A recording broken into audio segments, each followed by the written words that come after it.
నేను కోరుకునేది ఈ 79వ స్వాతంత్ర దినోత్సవ శుభ సందర్భంగా మీరు అంతర్గత శత్రువుల్ని ఒక కంట ఎప్పుడు మీరు కనిపెట్టి ఉండాలి. నేను కాకినాడ పోర్టు విషయంలో కూడా నేను అంత గొంతెత్తడానికి కారణం చాలా మనం ఎందుకులే మనం వదిలేస్తా ఉన్నాం. ఆంధ్రప్రదేశ్కి 974 నుంచి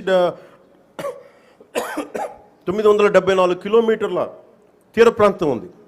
ఇది మన పెట్టుబడులకి చాలా మంచిది. కానీ అది ఒక్కసారి మన సరిగ్గా లేకపోతే అది బలహీనత కూడా అయిపోతుంది. ముంబై దాడుల్లో కూడా అసలు ఏమాత్రం పర్యవేక్షణ లేని పోర్టుల నుంచి వచ్చేసారు. లేదంటే పర్యవేక్షణ ఉన్నా కానీ అమ్ముడైపోయిన వ్యక్తుల ద్వారా ఉగ్రవాదులు వచ్చేసారు. బాంబే దాడులు కానీ ఆర్డీఎక్స్లు వచ్చేసినాయి. ముఖ్యంగా ఆంధ్రప్రదేశ్ తీర ప్రాంతంలో పోలీస్ శాఖ చాలా బలమైన దృష్టి పెడుతుంది. ఎందుకంటే నాకు ఇది కాకినాడ చాలా వల్నరబుల్గా అనిపిస్తుంది ఒకసారి ఈ పోర్టు చూస్తూ ఉంటే. కలెక్టర్ గారికి తెలుసు, ఎస్పీ గారికి తెలుసు, రాష్ట్ర డీజీపీ గారికి తెలుసు. ఇక్కడ విపరీతంగా డీజిల్ అక్రమ రవాణాలు జరుగుతూ ఉంటాయి. దీన్ని చాలా బలంగా ఎదుర్కోవాల్సిన అవసరం ఉంది. ఓన్లీ బియ్యమే కదా, డీజిలే కదా అని మనం వదిలేస్తే ఒకసారి దోపిడీ, ఒకసారి స్మగ్లింగ్ అలవాటైన వాళ్ళకి బయట నుంచి వెపన్స్ వచ్చే అవకాశాలు ఉంటాయి, బాంబులు తీసుకొచ్చే అవకాశాలు ఉంటాయి. వీటన్నిటినీ కూడా ఒక చాలా ఏమరపాటుగా ప్రతి ఒక్కళ్ళు ఉండాలి.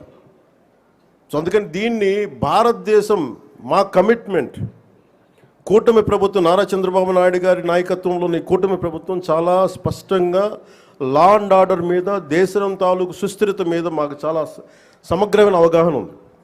ఎక్కడ కూడా కరప్షన్ ఉన్న చోట ఆటోమేటిక్గా దేశం బలహీనపడుద్ది. అలాంటి పరిస్థితుల్లో లేకుండా ఉండాలని మేము సాయశక్తిలో ప్రయత్నం చేస్తాం. వాటన్నిటికంటే కూడా ప్రజలు నేను కోరుకునేది, మీరు ఎరుకుతో ఉన్నంతకాలం డెమోక్రసీ ఈజ్ ఎటర్నల్ విజిలెన్స్ అంటే మీరు నిరంతర పహారా కాసే తప్ప ప్రజాస్వామ్యం బలపడదు. అందుకని మీరందరూ నిరంతరమైన విజిలెన్స్తో ఉండాలి, నిరంతరం ఇప్పుడు ఒక పహారా మనస్తత్వంతో ఉండాలి అనేది నేను మీ అందరికీ కోరుకుంటూ ఉన్నాను. అంటే ఇవన్నీ మనం ఎక్కడో కాశ్మీర్లో జరిగిన ఇష్యూస్ మనకేంటి అనుకుంటే, ఆపరేషన్ సింధూర్ మన వైజాగ్లోను, మన కావల్లో, నెల్లూరు జిల్లా కావల్లోనూ ఉగ్రవాదులు చాలా దారుణంగా కాల్చి చంపేశారు. దానికి బిఫిటింగ్ రిప్లై ఇచ్చాం, చాలా బలమైన రిప్లై ఇచ్చాం. కానీ మనం పెట్టుకోవాల్సింది, మన లోపల ఉన్న దేశాన్ని సుస్థిరతని దెబ్బతీసే ప్రతి ఒక్క వ్యక్తిని కూడా మనం దృష్టి సారించాలి. ఇది ప్రతిసారి ప్రభుత్వం, పోలీస్ అధికారులు అనే కంటే కూడా ప్రతి ఒక్క పౌరుడి బాధ్యత ఇది. నేను నా వంతు బాధ్యతను నిర్వర్తిస్తున్నాను.